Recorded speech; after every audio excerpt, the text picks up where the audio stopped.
Buenas tardes a todos, bienvenidos a la clase número 2 del periodo número 3 de reacciones transfuncionales. La idea de esta clase es que, como ya tenemos una idea previa de lo que es, vamos a profundizar y de esta manera esperamos solventar todas las dudas antes de que ustedes comiencen la lectura del capítulo número 5 y puedan desarrollar la actividad final. ¿Sí?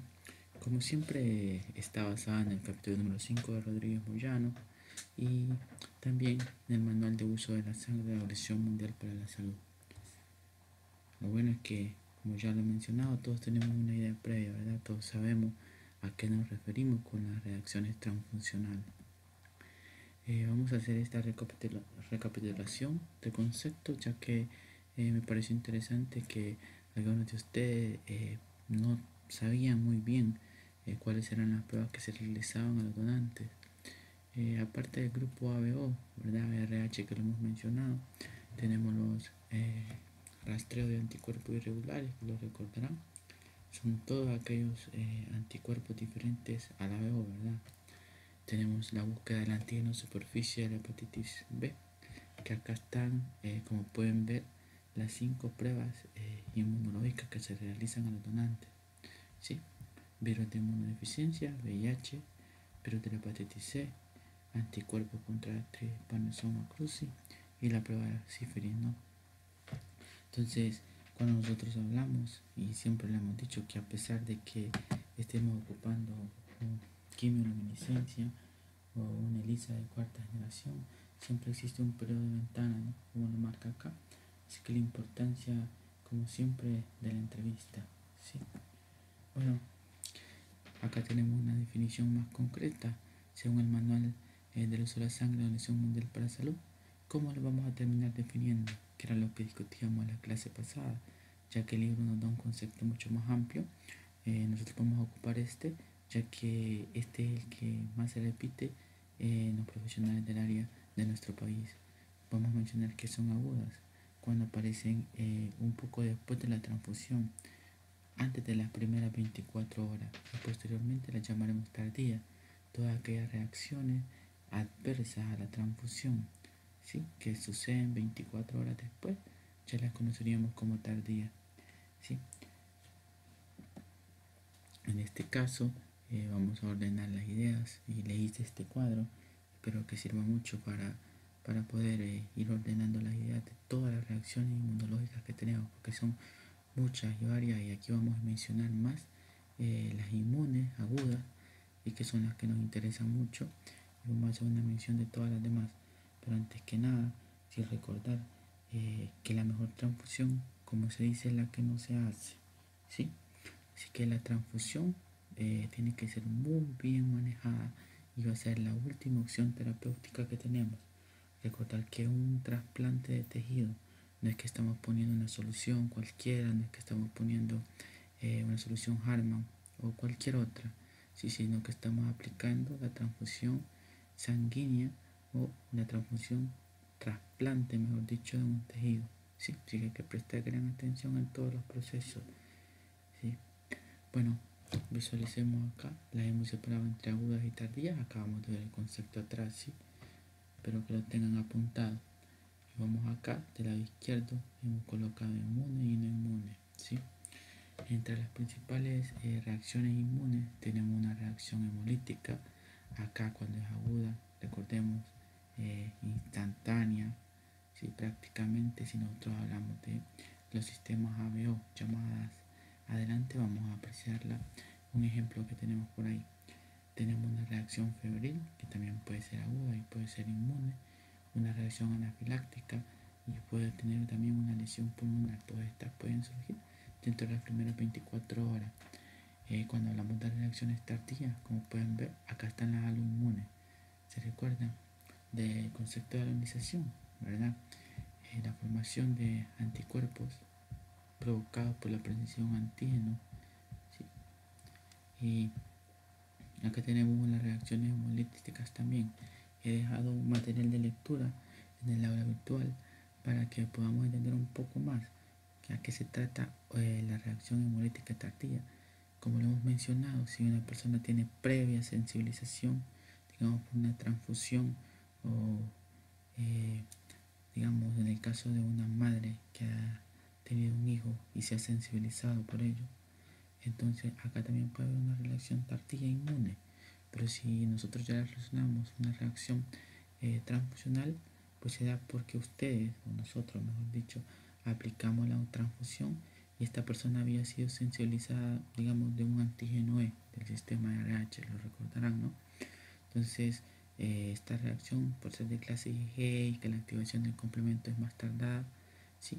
Entonces, va a crear una reacción inmune que puede ser tardía también. Entonces, por eso está acá, ¿sí? La refractariedad de las plaquetas es un ejemplo de cuando existe una reacción por una reacción inmune tardía, nosotros aplicamos las plaquetas y las plaquetas se destruyen. Se pone una reacción inmunológica. Entonces, la enfermedad del injerto huésped es una reacción muy rara, pero es mortal, ¿sí? Muy pocas personas van a salvarse de esta reacción. Es muy rara. En las reacciones no inmunes tenemos hemolítica, ¿sí? Y acá nosotros tenemos que tener mucho cuidado porque la mayoría de reacciones hemolíticas no inmunes son por mal manejo del componente, son mecánicas. Digamos, ustedes calientan la unidad. A veces comentarles que para transfundir ustedes saben que viene de estar de 2 a 4, ¿sí? De temperatura.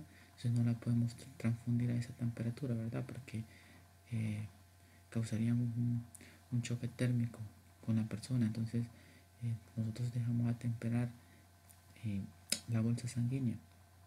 El problema es que en los bancos de sangre de la red nacional no tenemos calentadores, ¿sí? Especiales. Entonces acá se había hecho, no nosotros, ¿sí? Sino que se menciona mucho porque muchas veces se hace una mala práctica que es calentar el hemocomponente, o sea en este caso los glóbulos, de una mala manera, y entonces provocamos una reacción hemolítica, la rompemos. ¿Ya? Se puede hacer uno de los procesos por los que se puede decir que se puede presentar una relación hemolítica no inmune, una séptica, bueno, está claro, ¿verdad? Por contaminación bacteriana, y eso es lo que tenemos que tener nosotros cuidado porque ahí podemos generar un shock séptico como una reacción aguda no inmune. Circulatoria, aquí estamos hablando de la sobrecarga circulatoria. Cuando nosotros transfundimos demasiados componentes o el volumen circulatorio, aumenta el volumen circulatorio y puede generar un problema. Cuando hablamos metabólicamente, pues nosotros sabemos que no solo estamos colocando el mismo componente, sino que también lo estamos sobrecargando diferentes componentes. En este caso, vamos a poner el ejemplo, pero eso les pongo acá, del potasio, ¿no? Entonces, podemos generar una sobrecarga de este elemento y que ustedes saben que va a ocasionar un problema. Una relación embólica, pues tiene mucho que ver con también el aumento del fibrinógeno y de cualquier elemento o pequeños coágulos que puedan ir allí en componente sanguíneo. Por eso tenemos que tener mucha vigilancia y cuidado, además que tenemos los filtros, ¿verdad? Pero vale revisar muy bien las unidades porque esto puede ocasionar un problema, ¿sí? Y tardías no inmunes, pues tenemos la infecciosa cuando hablamos acá, que pueden ser bacterianas o viral. La diferencia de acá, si cuando mencionamos esto, es que tiene mucho que ver con las pruebas de tamizaje que nosotros realizamos. Entonces, si nosotros, esto es muy raro, ¿verdad? Gracias a todos los controles que nosotros hacemos, pero todavía se puede llegar a dar. Entonces, si existe una contaminación de un agente infeccioso, digamos VIH, digamos hepatitis, entonces estamos hablando de una enfermedad, perdón, de una reacción tardía no inmune. También están clasificadas ahí la sobrecarga de hierro, que estuvimos platicando en la clase pasada, ¿verdad? Como nosotros estamos poniendo un hemocomponente como los glóbulos rojos, podemos ocasionar una sobrecarga de hierro. Pues si nosotros las vamos separando por el tipo de reacción, tenemos las reacciones alérgicas, febriles. Si nosotros vamos a las alérgicas, ya hemos mencionado que la más común es la urticaria, la reacción febril ocasionada por los leucocitos, la hipovolémica. Esta es una reacción igual por la sobrecarga circulatoria. Entonces, ustedes saben que cuando una persona sufre un accidente, pues tiene entonces necesitan muchas transfusiones, entonces ahí se dan este tipo de problemas como la sobrecarga circulatoria. Y pues también tenemos las reacciones hemolíticas, como vieron allá, pueden ser inmunes o no inmunes. Tenemos una séptica, que estamos hablando que es ocasionada por la contaminación bacteriana, y tenemos el TRALE, ¿sí? Que es una reacción pulmonar eh, por los anticuerpos leucocitarios. Recuerdan que lo estuvimos revisando en los capítulos anteriores. Entonces acá está por tipo de reacción, como pueden ser clasificadas también, un elemento que nos puede servir mucho para recordarlas, ¿sí? Esto es una nota que aparece en el manual de guía de la sangre, del uso de la sangre. Como pueden ver acá, nos pide unos pasos del procedimiento clínico para realizar la transfusión. Esto es muy importante para evitar lo que hemos estado hablando en esta clase, ¿sí? Hay que verificar el nombre bien del paciente, hay que tener la referencia del paciente hospitalario, digamos el código, la fecha de nacimiento. Entonces nos va a servir mucho para corroborar que el paciente sea el mismo del que estamos hablando. La sala en la que está, ¿sí? Pues está en cirugía, medicina hombres, el grupo sanguíneo del paciente corroborado, ¿sí? La fecha de expiración del nuevo componente, la fecha en que realizaron las pruebas y el grupo sanguíneo de la bolsa. Recordarán que mediante los exámenes prácticos hemos hecho estos procesos, ¿sí? Cómo confirmar el grupo sanguíneo de una bolsa, ¿sí? Cómo hacer el grupo sanguíneo completo al paciente. Entonces acá nos hace una aclaratoria. Fíjense bien, nosotros tenemos que observar el estado en el que está la bolsa de sangre, el hemocomponente, ya que si nosotros vemos una decoloración, si vemos un estado de la bolsa que no es normal, si la vemos dañada, si nosotros no la podemos usar, ya que el uso de esta bolsa, como dice acá, puede ser fatal para el paciente, ¿sí?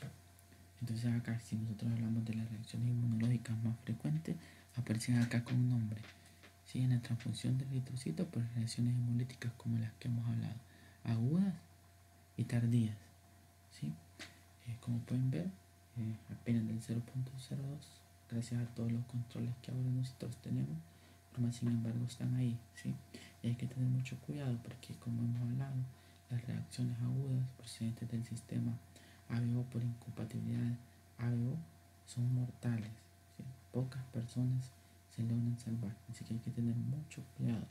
Ya después vamos a ver una guía del manejo y la atención que nosotros tenemos que darle a estos pacientes, porque si recordarán, nosotros hemos dicho que uno de los procesos más importantes es prestarle atención al paciente, prestar los síntomas que este pudiera dar en los primeros minutos, ¿sí?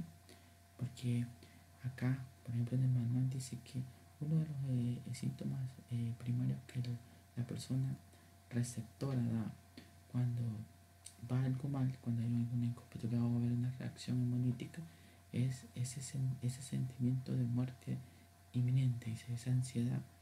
Entonces si el paciente nos dice, mire, tengo ansiedad, tengo esto, puede ser un indicio de una reacción. Así que hay que estar muy atento de cómo evoluciona el paciente cuando lo estemos transfundiendo.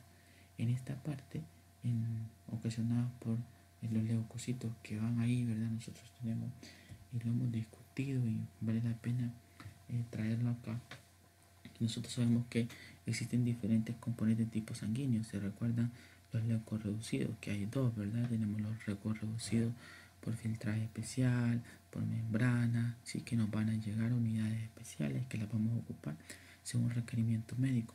Porque generalmente nosotros lo que hacemos es el filtrado, ¿verdad? Antes, por medio del filtro, antes de colocar, digamos, en la cama del paciente, ¿sí? Pero eso no, el más importante es el que se hace mediante una acción mecánica, el que le hacen los equipos, el que se obtiene por aféresis, ¿sí? Entonces, esos componentes leucorreducidos los vamos a ocupar de una forma especial. Fuera muy bueno que todos fueran leucorreducidos, ¿sí? Pero bueno, no tenemos esos elementos totalmente. Así que tenemos acá, y esto nos dice que la reacción febril es la más común de todas las reacciones, ¿sí? Nos aparece acá y es ocasionada por los leucocitos, ¿sí? Es que tener mucho cuidado de esto, porque esto también nos dice de que por qué no se debe transfundir a una persona que tenga la temperatura elevada. Si nosotros vamos a transfundir en ese momento y el paciente tiene la temperatura elevada, nosotros no lo podemos transfundir, ¿sí? Tanto porque eso nos puede estar avisando de que esta persona tiene una reacción, o no vamos a poder diferenciar en ese momento si va a presentar una reacción, ¿sí? Entonces no conviene, mejor dicho, no se debe transfundir a una persona que presenta una temperatura elevada. Sí, aquí hablamos en las reacciones de las plaquetas, pues la púrpura post-transfuncional, yo sé que lo han leído en hematología, ¿sí? Entonces es la reacción más común que se da con la transfusión de plaquetas, ¿sí? Estos dos, ¿sí? Y por lo que hemos estado hablando, por el sistema HLA, por el sistema HLA, queda esa reacción del Trali, que es muy delicada, ¿sí? Ocasionada por los leucocitos que se van en estos componentes sanguíneos, ya que, como recordarán, nosotros no hacemos ninguna compatibilidad de estos sistemas. Nosotros solo hacemos compatibilidad del sistema ABO, ¿sí? Y algunos otros antígenos, pero compatibilidad del sistema HLA no tenemos, ¿sí? Así que por eso es que se ocasionan muchas veces esas reacciones. Bueno, en los efectos inmediatos, como hemos estado hablando, nosotros tenemos que prestar mucha atención, y se lo hago acá la aclaratoria, ¿sí? Porque la reacción hemolítica inmune va a ser ocasionada por incompatibilidad del sistema ABO, y esto tiene que ver con errores del operador, ¿sí? Tanto pueden ser errores técnicos, ya lo vamos a ver, creo que los he colocado más adelante, pero igual lo vamos a conversar. Por eso es que al momento de ir a transfundir también, ustedes tienen que tener claro que no se puede sin corroborar la identidad del paciente. ¿Sí? Hay que preguntarle a la persona cuál es el nombre, cuál es su apellido. No podemos llegar, hola, usted es don Carlos Menéndez. No, por eso tenemos que preguntarle a la persona cuál es su nombre. Tenemos que verificar en la cama, ¿sí? Mediante cuadro clínico y mediante todo que estamos hablando de la misma persona, ¿sí? Que nos ha, o sea, compararla con la que nos llegó con la solicitud, igual la solicitud de transfusión que nosotros llevamos. Hay que tener mucho cuidado con esto, ¿sí? Incluso la Organización Mundial para la Salud en su guía recomienda la identificación del tipo ABO al pie de la cama. Eso quiere decir que nosotros pudiéramos hacer un tipeo al pie de la cama para confirmar la identidad ABO de nuestro paciente. Pero sinceramente acá no se realiza, ¿sí? Entonces, pueden ser otras reacciones, como está hablando, no inmunes, como les venía diciendo, por calentamiento de la unidad sanguínea, que si no se tiene el equipo adecuado, no se debe de hacer bajo ninguna circunstancia. Nosotros generalmente cuando no tenemos ese equipo, sacamos la unidad y la temperamos, ¿sí? A temperatura ambiente. No se puede mezclar con sustancias extrañas, no se puede, lo único que se puede ocupar es solución salina, algunas raras veces, ¿sí? No sé si se recordarán que otra de las técnicas de leucorreducción era el lavado del paquete globular. Acá en El Salvador no se hace, ¿sí? Aunque cuando vienen otras personas de otros lugares a capacitar, lo recomiendan mucho, principalmente para las personas multitransfundidas. Recomiendan mucho hacer ese tipo de procedimiento. Vamos a esperar a ver si lo comenzamos a hacer de nuevo, porque era un proceso que se hacía antes. Acá la reacción no inmune también, ojo con la contaminación bacteriana. Ya escucharon, no podemos hacer y no se hace, ¿sí? Los cultivos a todas las unidades sanguíneas, se hace a algunas unidades sanguíneas a modo de control, pues no se las podemos hacer a todas, ¿sí? Así que hay que estar atento con el estado que tiene la bolsa. Ahora, tampoco es recomendable hacer presión. Cuidado acá, porque esto lo he visto. Es muy mala técnica de transfusión hacer presión, que por eso dice que conviene mucho la educación del personal, porque a veces ya ven que tenemos la bolsa colgada al momento de la transfusión, ya que pasa por gravedad y por goteo, ¿verdad?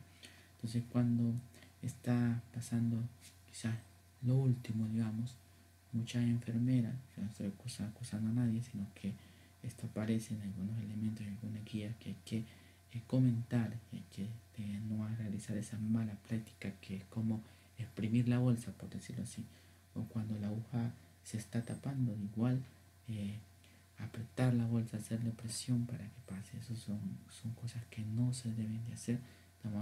Estamos rompiendo los requisitos, estamos haciendo una mala práctica y una acción que va a ocasionar una repercusión en nuestro paciente.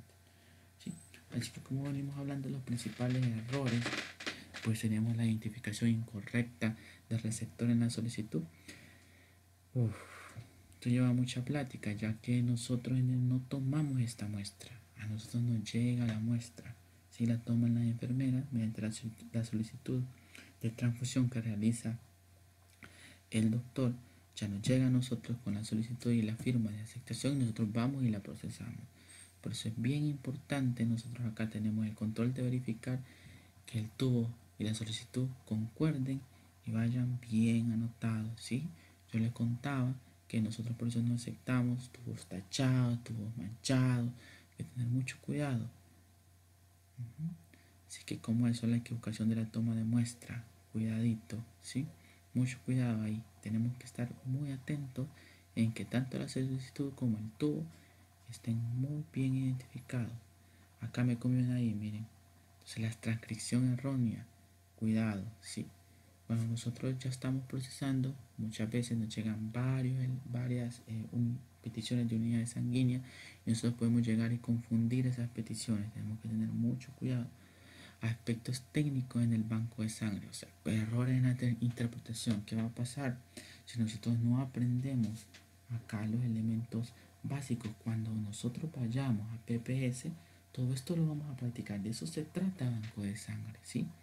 No podemos decir que lo vamos a aprender absolutamente todo porque el área es muy compleja, pero toditos los principios técnicos, los conceptos, tenemos que llevarlos a filo porque allá es donde los vamos a llegar a practicar. Así que nosotros tenemos que saber de qué estamos hablando. Allá vamos a llegar a aprender mucho. Nosotros tenemos que llevar ideas concretas, conceptos, para ir a observar exactamente lo que nosotros necesitamos aprender.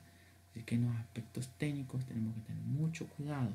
Vamos a ir a observar todo el proceso completo, pero nosotros ya vimos las técnicas, sabemos a qué se refiere y lo vamos a seguir viendo, ya que nos falta el periodo de compatibilidad, que para mí es más importante. ¿Sí? Así que ojo ahí, distribución errónea de componentes. Porque digo, como la sobrecarga de trabajo, ¿qué pasa? A veces nosotros tenemos varias unidades, una para cirugía, una para ir a transfundir los compañeros o nosotros mismos, otras van a ser enviadas a sala, otras vienen de urgencia, entonces toca darle prioridad a otros elementos y acá puede haber un error, ¿sí? Así que hay que estar muy atentos y verificando constantemente. La administración equivocada del componente sanguíneo. Dicen que es uno de los más raros que puede ocasionar. Pero si nosotros no andamos atentos a la hora de llegar a la cama del paciente, no lo identificamos bien, se nos puede dar este problema. Así que mucho cuidado, ¿sí? Todo esto nosotros tenemos que evitarlo con sea, obvio, ¿verdad? Pero tenemos que prestar atención, ¿sí? Acá también el documento nos hace algunos digamos, parámetros que nosotros tenemos que estar atentos. Si se recuerdan, por ejemplo, acá, que las tubuladuras, ¿sí?, han sido selladas al calor, ¿verdad? Y no han tenido filtraciones, están completamente selladas. Se recordarán de aquella maquinita que quema la tubuladora y la deja completamente sellada. Si cuando es plasma, pues hay que ver el color de plasma, recordarán el video, ¿sí? Nosotros descartamos los plasmas que tienen una coloración de hemólisis, ¿sí? Una coloración que parezca contaminación, qué tal si se le miran coágulos ahí, todo eso nosotros no podemos ocupar ese elemento, ¿sí? También lo mismo, hablando de los glóbulos rojos, tienen que tener una apariencia, digamos, acá se refiere color púrpura a negro, ¿sí? Se recordarán, o sea, el plaquete globular es básicamente oscuro, ¿sí? Entonces hay que tener mucho cuidado, estar controlando lo que no parezca que tenga contaminación bacteriana. Después les voy a presentar algunas imágenes para que ustedes se vayan familiarizando. Así que sabemos que no se deben de administrar estos componentes si parecen estar dañados. Y cuando los elementos más que todo los glóbulos, y ya escucharon lo del plasma, ¿verdad? El plasma, si nosotros lo dejamos, lo descongelamos, ya no lo podemos volver a congelar, porque pierde todos los elementos y se vuelve plasma simple, no nos sirve de nada. Así que igual, si los elementos han pasado más de 30 minutos, hay que informar, que hay que informar al banco de sangre, porque a veces nosotros lo enviamos a sala y ellos allá lo tienen, no lo colocan, ¿sí? Entonces todo esto lo que se debe de informar. Recordarán también cuando nosotros vimos los elementos del envejecimiento de la sangre, ¿sí? Entonces ahí hablaba de varios creación, se decía incluso que elevaba la probabilidad de que se elevaran la citoquina, diferentes metabolismos de los glóbulos y envejecieran también. Entonces todos estos factores van a aumentar el riesgo de una reacción post-transfusional. O sea, son elementos clave. Entonces cuando hablamos de una reacción hemolítica aguda inmune, o sea, de las que pasan en el momento, ¿sí? Y acá abajo también puse las tardías, ya les voy a explicar por qué. Porque yo quería hacer una referencia por lo que estaba pasando en la clase pasada, ¿verdad? Que como que no nos entendíamos muy bien. Bueno, la incompatibilidad aguda generalmente se da por el sistema ABO. Y ustedes recordarán, los anticuerpos son de clase IgM, ¿ya? Entonces se da en las primeras 24 horas, pero hace referencia a que también pueden ser ocasionados por los antígenos del sistema Lewis, Kell, Duffy, ¿sí?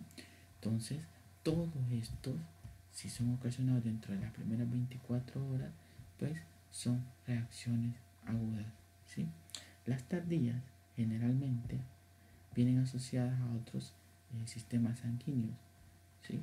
Por ejemplo, con previa alunización, como es el caso de los antígenos del sistema RH. Acá les puse el ejemplo del antígeno E, ¿sí? Estos anticuerpos cuando se han generado son de clase IgG, ¿sí? A eso me refería, ¿sí? Para podernos comprender más, lo vamos a dejar así, porque estos van a ocasionar una reacción intravascular, o sea, en el torrente sanguíneo, y estos van a generar una reacción extravascular, ¿sí? Principalmente pues en el vaso, ¿sí? Entonces eso es la diferencia, es muy importante que lo sepamos, que después vamos a ver algunas pruebas que tienen mucha relación, la prueba de Kuhn, la identificación, por ahí vamos. Entonces es importante acá, muy importante. Así que si pueden realizar esa lectura, pueden ver de que hay que hacer una verificación final de la identidad del paciente. Ojo ahí, es mucho muy similar a lo que hemos estado hablando, ¿verdad? Observen. Hay que preguntarle, como les mencionaba, al paciente su identidad, su apellido, su nombre, su fecha de nacimiento, algo que sea propio, ¿sí? Que no nos vaya a ocasionar esa confusión, ¿sí? Muchos de ellos tendrán un brazalete, ¿sí? En el Seguro Social se usa mucho eso, o tienen la historia clínica al borde de la cama, entonces nosotros podemos verificar eso, ¿sí? Hay que verificar que no exista discrepancia ABO-RH del paciente con la bolsa, ¿sí? Y la sangre que nosotros llevamos a etiquetar. ¿Qué quiere decir esto? Bueno, si nosotros llevamos una bolsa O que vamos a transfundir, pero en el expediente clínico o muchas veces en el brazalete dice que la persona es A, entonces nosotros no podemos transfundir eso. Ahí hay una discrepancia. Hay que verificarlo, ¿sí? No podemos transfundirlo. Tampoco podemos transfundir si la bolsa, pues, si el hemocomponente ya está vencido. O sea, yo creo que es, bueno, podemos decir, eso es muy lógico, ¿verdad? Sí, pero por eso es que en los bancos de sangre todas las mañanas se hace el control computarizado de esto. Se van a revisar las unidades sanguíneas que se han vencido, sino que están próximas a vencer y se van descartando. Así que esto es muy importante tener ese control. Bueno, hemos llegado al final y acá viene lo que pues a muchos no les gusta, ¿verdad? Es la parte de elaborar la tarea final, ¿sí? Vamos a crear la infografía, pero ojo acá si quieres sacarte un lapicero y vamos a apuntar. Lo primero que vamos a hacer pues es entrar al aula virtual, ¿sí? Ahí vamos a encontrar la lectura del capítulo 5, la vamos a realizar y después vamos a crear la infografía. Ahí te he dejado un video también de cómo se usa Canva, que es el que recomiendo para hacer la infografía. Si tienen otro mejor, si tienen otro elemento en el que lo quieren realizar, lo pueden hacer en el elemento que ustedes quieran, ¿sí? Y pues ni modo, anunciar que este sábado tenemos el examen. Ni modo, se llegó el día, ¿no? Entonces van a venir estas dos clases que hemos hecho, las lecturas obligatorias, y pues a estudiar, chicos. Nos vemos.